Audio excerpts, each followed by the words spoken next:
Momentum is defined as the product of mass times velocity.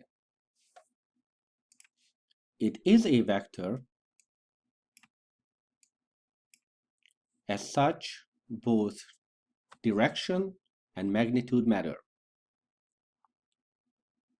Its units are kilograms, meters per second. There is no special name for this unit. The use of momentum starts with Newton's second law.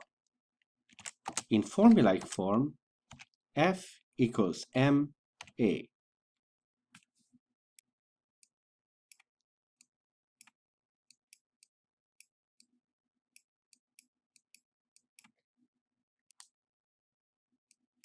Acceleration, however, is change in velocity over time. As such, if you expand this expression,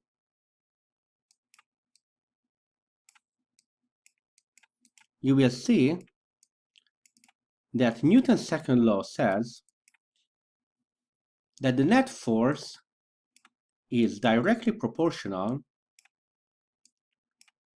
to the change in momentum over time. The change in momentum of an object is often referred to as the impulse on the object, designated by capital letter J, and still being a vector and having the units of kilograms, meters per second. To illustrate the usefulness of this treatment of Newton's second law, consider the following example. The crumple zone. Suppose you have a car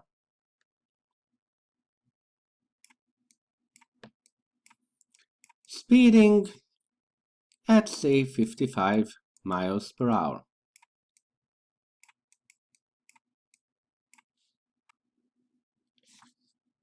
The driver, not paying attention, is heading towards some stationary obstacle, perhaps some wall.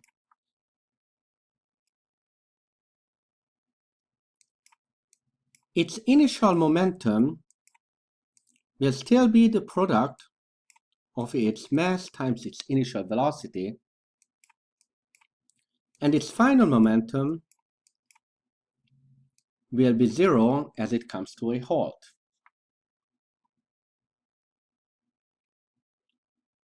This gives it its total change of momentum.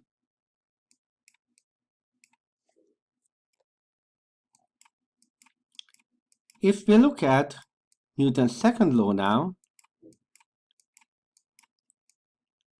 as the change in momentum over change in time, we will see an inverse relationship between force and time. If the collision is sudden, it is short, then the force needed to stop the car will be very high, resulting in injuries and perhaps death. If we can extend the time by making the car rather than the person crumple, then the force needed will be low,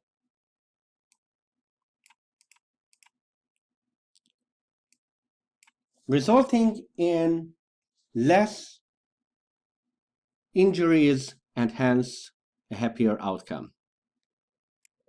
This way, we can give the same impulse while using Newton's second law. We can use the relationship between time and force needed for real-life applications.